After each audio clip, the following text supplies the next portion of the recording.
I see some strange people on the bus sometimes.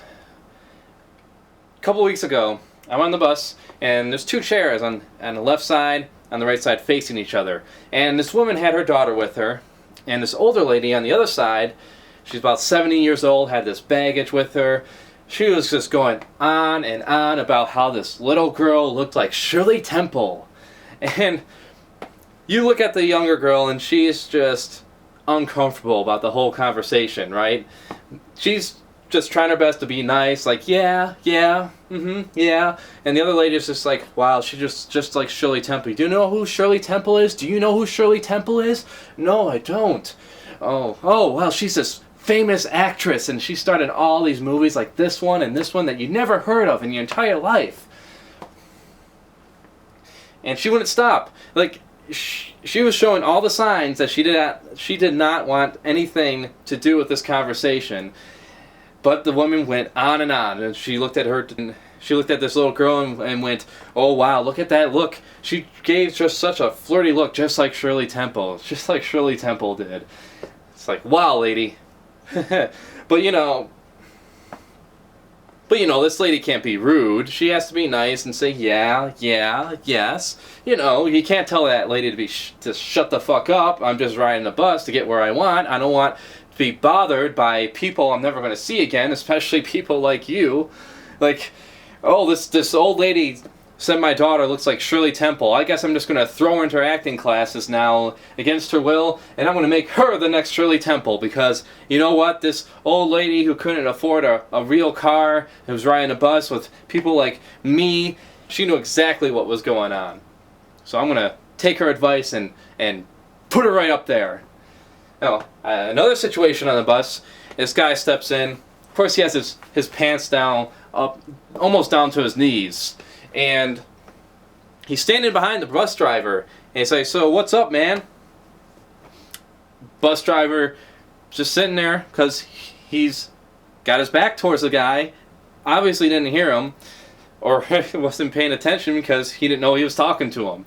And he's like, oh shit, dog, you gonna play like that? You gonna play me like that? You gonna play me like that? Huh?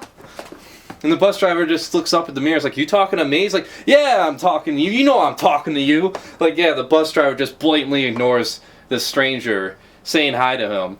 And so he's going on and off. He's like, man, fuck, you play me like that? And the bus driver says, how about this? How about I just take you where you want to go, okay? It's like, fine, man, but I don't have to respect you when I talk to you, man. All right, man? Another guy actually says, man, you need to lay off the green bar, man. Really? He needs to lay off the green bar? I think he needs to smoke some of the green bar, because that would calm him down just a little bit. So he doesn't go off on people who don't respond to him immediately whenever he says hi to him. Or I should say, what up, man? What up? The new TMNT trailer came out, and holy shit, does it look wretched. But heroes are not born. They're created. Create heroes. Johnny!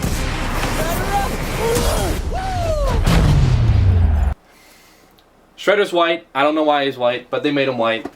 And oh yes, they're going with the whole Destiny thing, as if that's not played out enough already.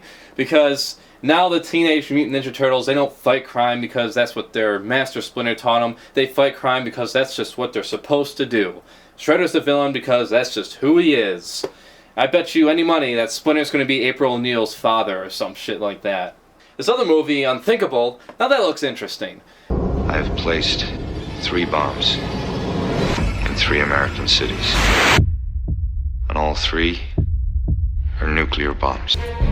He has to believe I have no limits. The suspect is being tortured. This is unconstitutional. If those bombs go off, there will be no Constitution. Though, I have to admit, it'd probably be suited better for a Batman film with the Joker as the main villain. Here's how we do this little tango. I've tucked away a great big time bomb somewhere on the Vegas Strip. Only the Justice League can stop it. Because if anyone else tries, I press this and kablooey. No waiting. I've set up hundreds of cameras all over town. The League won't be able to burp without us looking in on them. And since every good suspense show has to have a ticking clock, here's mine. Oh, what were you expecting from me? A round number? I also saw the new Transformers trailer coming out. We don't need you anymore.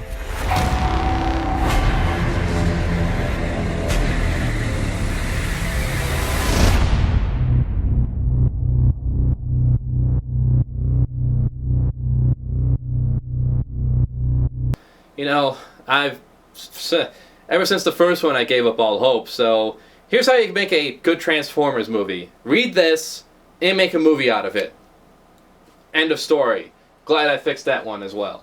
This is probably going to be my last video, because even though I might have a sandwich or a nice meal once in a while, for the past week and a half, my whole sustenance has been coming from these ramen noodles, and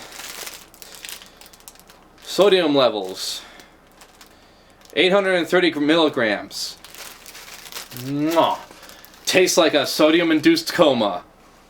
Every week it seems like creationists try to dismiss Cosmos's claims whenever a new episode comes out. And one of the latest ones was the speed of light, and trying to explain it away and how we can get back to our 6,000-year-old universe and Earth. And they use the Bible as, here's the conclusion, what evidence can we find to support it? They keep trying to fit reality into this little book of theirs. It doesn't work that way. It just does not work. And now, speaking of bullshit, there's a new documentary coming out that promotes the idea of a geocentric universe. You must stay over in this category here, and you cannot go into the God category, because that's going to destroy our science. This idea that we're not in any special place in the universe, there's something wrong with that. So they set up a satellite, and they find out these temperature disturbances throughout the universe were all pointing to the Earth. When I see how barren the other planets are and how bountiful the Earth is, something's different, and we're in just the right spot. Because the idea that the Earth is not the center of the universe, that it's not the center of the galaxy, just makes us seem so small and insignificant. You can go on some websites of NASA and see that they've started to take down stuff that might hint to a geocentric universe. In the observed universe, everyone gets to feel special.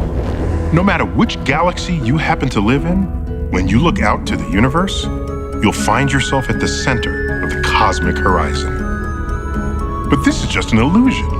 In reality, there is no center, and the cosmic horizon is no more real than the horizon at sea. You know, maybe if we did humble ourselves a little bit and people accepted the fact that we weren't the center of the universe, maybe we wouldn't have all these petty debates that should have been settled 1,000 years ago. Gays are human beings too. Well, I guess they should have equal rights.